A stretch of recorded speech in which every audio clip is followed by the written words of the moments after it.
I think we're all exhausted. I think we're all just very, very tired. Like to think that we are going to get out of holiday mode in just a couple weeks and then we're just going to start all over again. I don't think that we're built for that anymore. Like, I think everyone's just over it. I am overworked. I am tired. I have no motivation to work for somebody anymore and just make them successful. Like, we used to be so invested into our work. I loved my work culture. I was like, yes.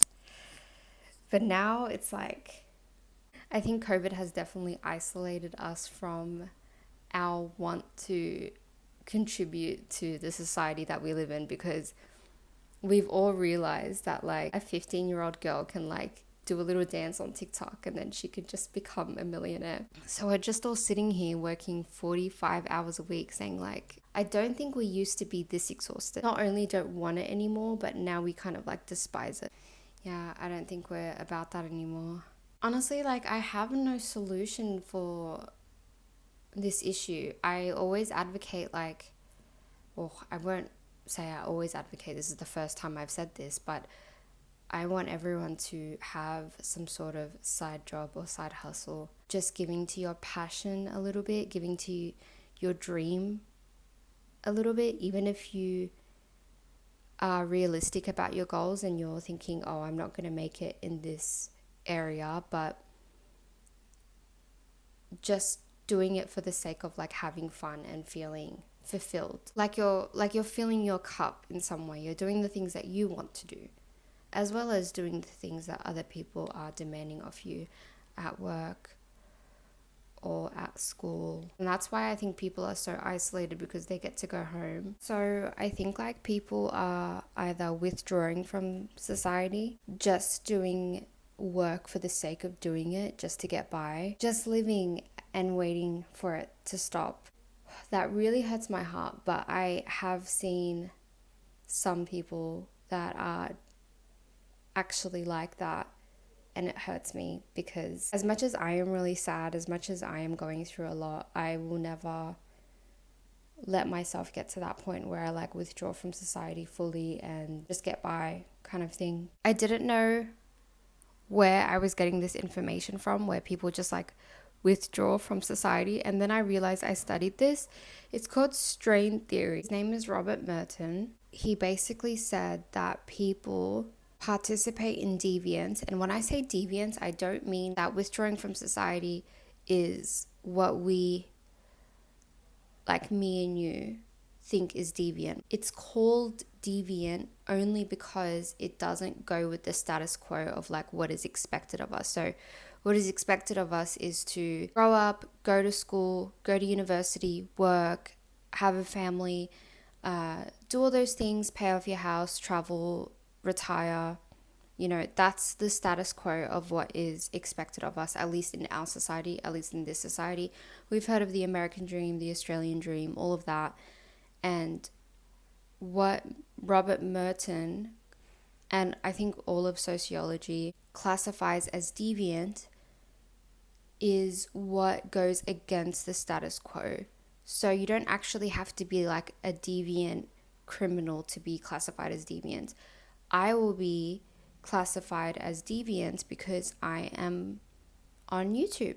I'm putting myself on YouTube. It is against the status quo. So someone who doesn't understand that, who is living life through the status quo, would classify me as deviant. So what I was talking about, the mode of under Robert Merton's strain theory, was retreatism. So retreatism under Merton's strain theory is abandons approved goals and approved means. So like society is just getting too demanding and too commanding. The person just internally gives up. So they just like retreat from society and they don't want to participate in anymore.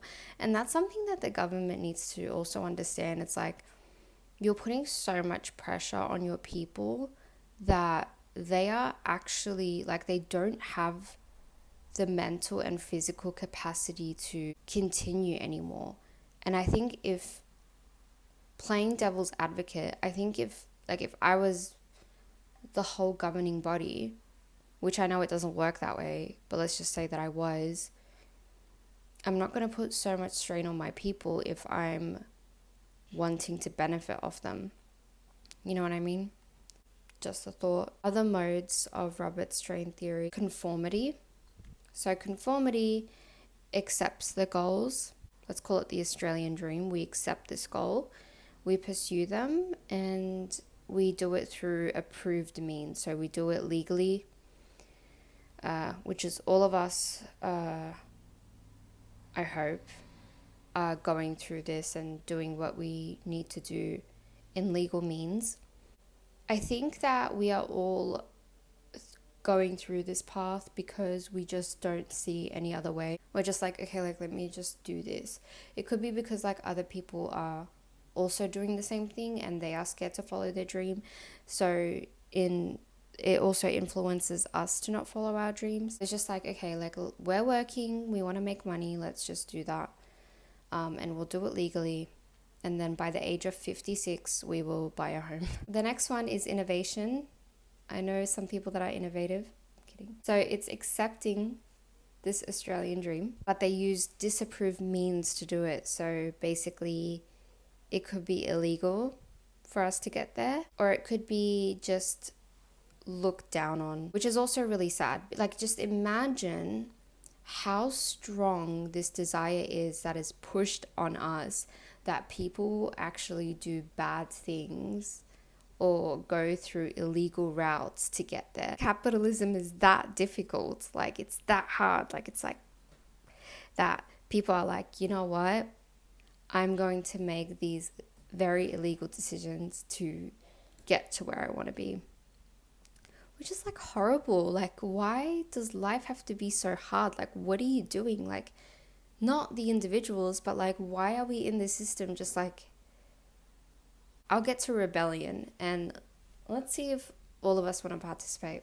Ritualism is abandon society's goals and conforms to approved means. When a person rejects traditional cultural values but still follows the step to obtaining them. That's me.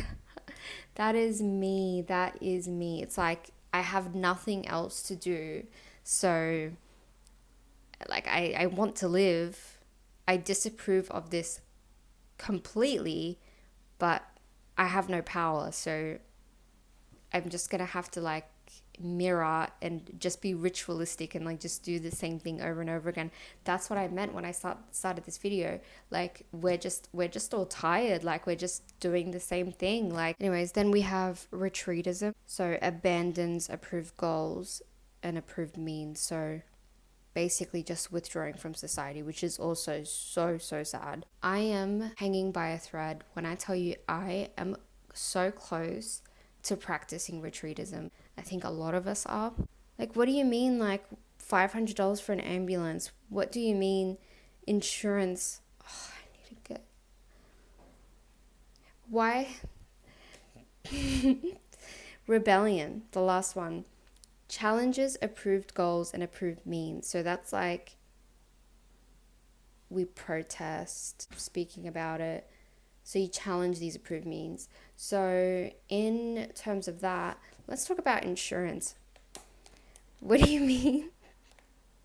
This is my like little idea. If I was going to start a revolution, what if all of us collectively just not pay insurance? And by insurance, I mean car insurance. I am not adult enough to have home insurance.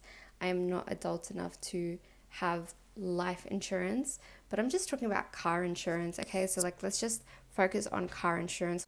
If I have any flaws with this idea, if I have any flaws with this theory, please let me know, because I have been thinking about this for so long and I really think that it's a great idea. So if you think or you oppose this idea, please let me know. Please let me know. I genuinely want to know why this isn't such a great idea, because in my head, I'm like, duh, like, it makes sense. So all of us as a collective do not pay insurance, car insurance, and with that money, if we get into a car accident, we give it to mechanics directly. We benefit, and then the mechanics or the small businesses benefit. I mean, why are we giving our money to like these corporate mechanical warehouses? And also, we all collectively stop paying tolls. So I know I can't be this mad, but like imagine M4 built date 1963, 73, 83, 93, 2003, 2013, 2003. Okay, imagine an 80-year-old man that still drives, who drives in 2024, and when he was 18 and he started working in Australia, he started paying taxes. And then those tax dollars that he paid for built the M4. The M4 is constructed, it is built with his money, and now he has to pay money to drive it every single time.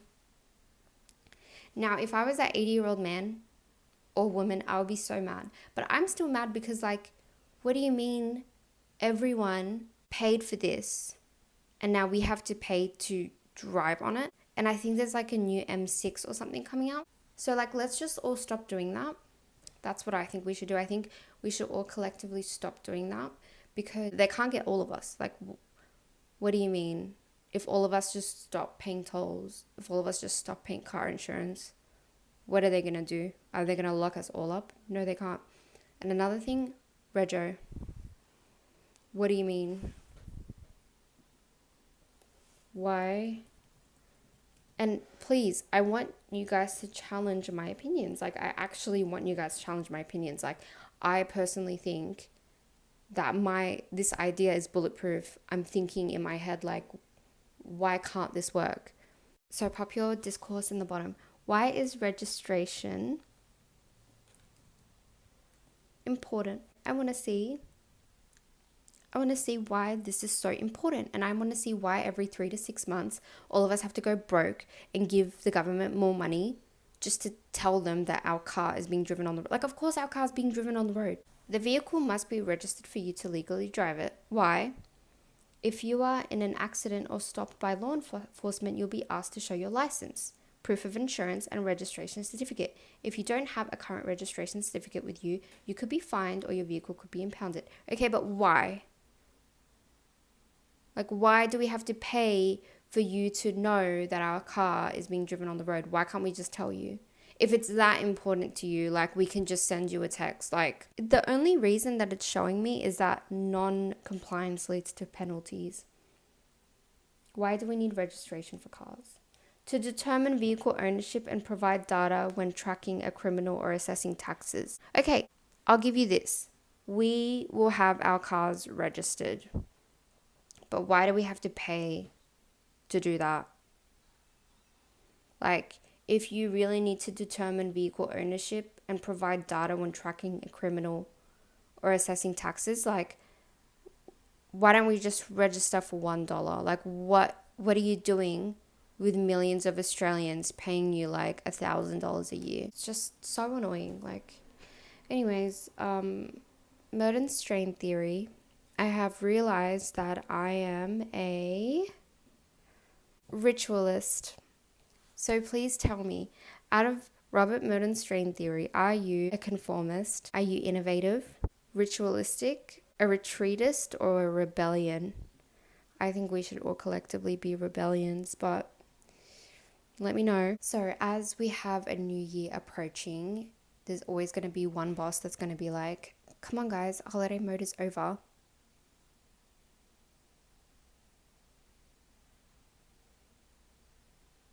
We are not going to let that get to us.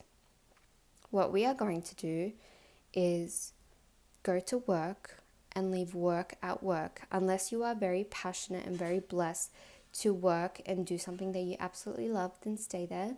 If you live in the 45-hour work week lifestyle and you absolutely hate it, this year is the year for you to change that and make a little side hustle and take care of your mental health, and know that we are just a bunch of naked apes floating on a rock. So it's not that serious. Anyways, Merry Christmas and Happy New Year, and I will be back next week with another existential crisis.